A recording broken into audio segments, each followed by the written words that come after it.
అపోస్తలుడైనటువంటి పౌలు గారికి గొప్ప అధికారం ఉంది.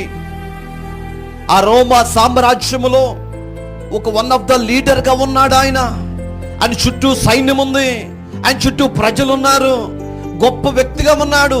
అధికారాన్ని ఉపయోగించలేదు ప్రియులారా, దేవుని ప్రేమను మాత్రమే ఉపయోగించాడు. ఇప్పుడు కూడా ఇదే మాట అంటున్నాడు, నువ్వు శీఘ్రముగా వచ్చేదనని ప్రభువును బట్టి నమ్ముతున్నాను. ఎవరిని బట్టి నమ్ముతున్నావు? ఈరోజు నీకు ఎవరిని బట్టి నిరీక్షించావు? దేవుని బట్టి నిరీక్షించావు ప్రియులారా.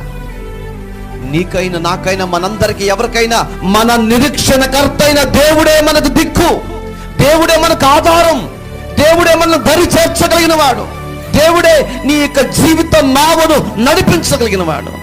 ఇంకెవరు లేరా అంటే ప్రపంచంలో ఎవరు లేరు ప్రియులారా. నీ తలంపులను నెరవేర్చగలిగిన వాడు, నీ ఆలోచనలను నెరవేర్చగలిగిన వాడు, నీకు